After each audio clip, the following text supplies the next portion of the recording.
Dijual di harga 2 jutaan, tentunya jangan berharap banyak sama ponsel yang satu ini. Ya, saya akui ada banyak hal positif yang bisa saya temui di Xiaomi Redmi Note 11 versi paling rendah yang saya punya ini. Ya, meskipun memang Xiaomi Redmi Note 11 yang saya pakai ini merupakan ponsel kedua saya dan cuma saya pakai buat kebutuhan sosial media, chatting, dan juga beberapa kali menggunakan game ringan seperti Mobile Legends. Tapi saya ngerasa ada beberapa celah juga yang saya temuin di Xiaomi Redmi Note 11 ini. Mau tahu seperti apa review lengkap saya untuk Xiaomi Redmi Note 11 ini?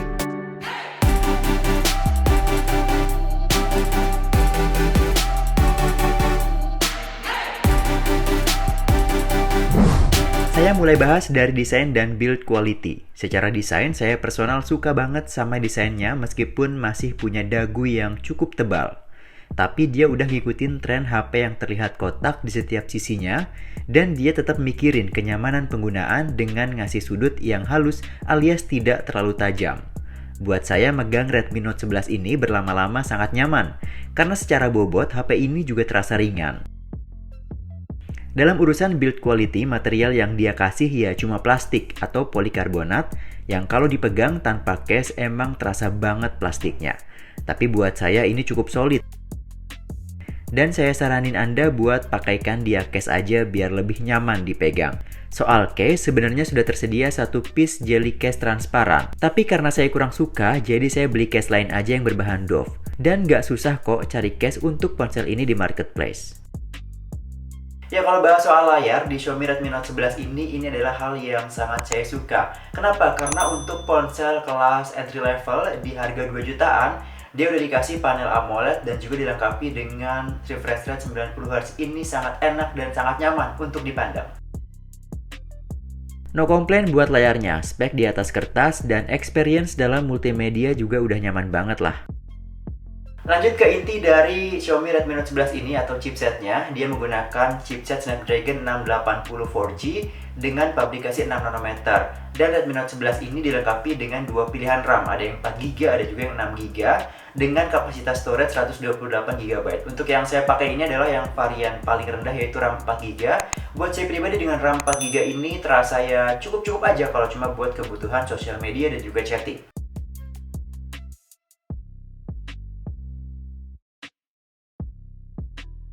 Seharusnya sih dengan chipset yang dibawanya ini pengalaman penggunaan untuk chat dan sosial media bisa dikerjakan dengan sangat baik. Tapi nggak tahu kenapa ya, saya masih sering banget nemuin stuttering padahal cuma buka sosial media dan chatting aja. Khususnya aplikasi Telegram, nggak tahu kenapa ini ketika saya sedang scrolling saat sedang chat, dia kerasa nggak 90Hz refresh rate-nya. Terasa kurang responsif dan nggak nyaman aja. Dan untuk informasi, selama beberapa bulan saya pakai ponsel ini, saya baru 2 kali dapat software update. Dan itu pun cuma security update aGB. Saya berharap Xiaomi Indonesia bisa segera ngeluarin software update lagi secepatnya buat benerin stuttering dan bug di beberapa aplikasi. Soal RAM yang cuma 4GB ini, sebenarnya di MIUI 13 ini udah ada fitur RAM extension yang ngasih tambahan RAM virtual sebesar 2GB. Tapi menurut saya ini masih seperti gimmick aja, gak terasa perbedaannya sama sekali dengan tanpa RAM extension. Beberapa kali saya masih menemukan situasi saat multitasking, aplikasi yang saya buka kembali harus dimulai dari awal. Entah apakah untuk yang versi 6GB juga seperti itu, tapi saya sempat baca-baca di forum diskusi sih katanya sama aja. By the way, ada selisih harga sekitar 300 ribuan antara yang varian RAM 4GB dan 6GB. Jadi buat kamu yang mau beli handphone ini, silahkan pertimbangkan matang-matang. Kalian lebih butuh yang RAM berapa GB?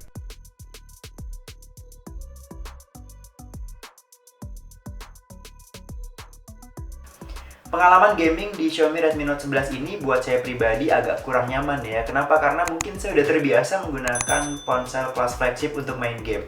Tapi bukan berarti Redmi Note 11 ini nggak bisa buat main game. Buat game-game ringan seperti Mobile Legends ini masih kekejar dan masih cukup enak buat dipakai, apalagi dengan layar yang punya refresh rate 90Hz ini. Tapi kalau buat game-game berat saya rasa ini kurang oke ya. Lanjut bahas kamera. Redmi Note 11 ini hadir dengan 4 setup kamera belakang dan 1 kamera depan. Untuk speknya bisa dilihat di grafis info berikut. Buat saya pribadi untuk hasil fotonya ya sesuai lah dengan harganya. Emang nggak bisa ekspektasi yang tinggi, apalagi buat hasil rekaman videonya. Tapi mungkin kalau kamu mau memulai sedikit hasil fotonya, bisa install aplikasi Gcam Mode. Dan menurut saya dengan bantuan aplikasi Gcam Mode ini, warna yang dihasilkan lebih baik dan nggak selebay warna yang dihasilkan dari kamera bawaan si Redmi Note 11 ini. Tentu ini balik lagi ke referensi masing-masing pengguna ya. Sebaiknya kalian nilai sendiri aja deh hasil jepretan dari Redmi Note 11 berikut ini.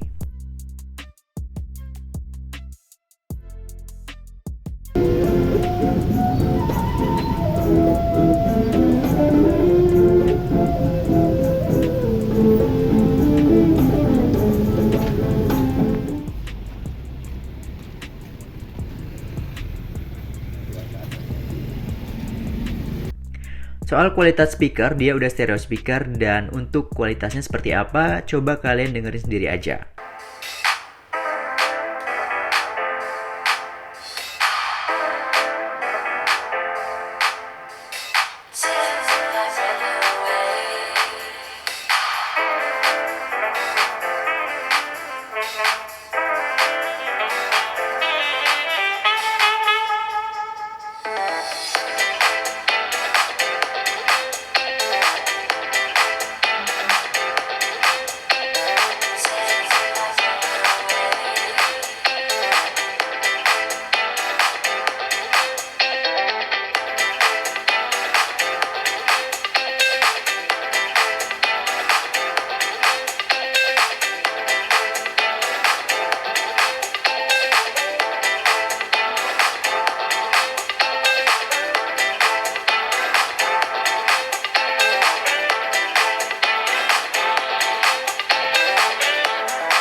Oke, saya mau langsung ke kesimpulan aja. Buat saya Xiaomi Redmi Note 11 ini sudah cukup oke untuk ponsel entry level di harga 2 jutaan. Kenapa? Karena ya untuk harganya tapi udah dikasih fitur dan juga kelengkapan yang sangat lengkap ya. Apa aja yang kamu butuhin seperti layar AMOLED, refresh rate 90Hz, itu adalah bonus yang sangat menarik yang dikasih sama Xiaomi.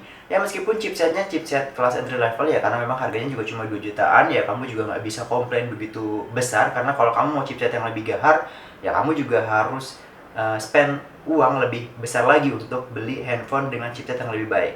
Kelengkapan lain seperti fast charging 33 watt ini juga udah sangat bagus, NFC juga sudah tersedia, dan juga di dalam paket penjualan dilengkapi dengan kabel charger dan juga kepala charger. Jadi kamu ketika beli handphone ini udah nggak perlu lagi repot-repot beli adaptor charger ya. Selain itu, handphone ini juga dilengkapi dengan anti debu dan juga anti cipratan air IP53 yang memang meskipun bukan berarti bisa dibawa untuk berenang atau dibawa untuk main air, tapi paling nggak handphone ini udah cukup aman ketika kamu pakai ketika hujan ataupun ketika terkena kecipratan air sedikit, ini masih cukup aman. Selain itu memang meskipun chipsetnya memang chipset kelas entry level, saya juga masih menemukan beberapa kendala seperti stuttering dan juga seperti lagging ketika sedang menggunakan beberapa aplikasi. Bahkan menggunakan Telegram aja saya menemukan kendala ketika scrolling. Ini agak kurang menarik dan semoga aja di update software berikutnya ini bisa menjadi perbaikan untuk beberapa aplikasi yang memang stuttering dan juga banyak lagging. Selain itu, memang untuk Redmi Note 11 ini saya ngerasa juga selama saya pakai ini saya baru mendapatkan 3 kali software update, dan itu hanyalah update untuk keamanan atau security patch aja. Saya berharap ada beberapa aplikasi atau ada beberapa update yang major yang bisa memperbaiki beberapa bug seperti tadi yang saya sebutkan, lagging, stuttering, dan juga beberapa aplikasi yang memang kurang mendukung di Redmi Note 11 ini atau belum mendukung sepenuhnya. Demikian review saya untuk Xiaomi Redmi Note 11 ini. Terima kasih buat kamu yang udah nonton video ini dari awal sampai selesai.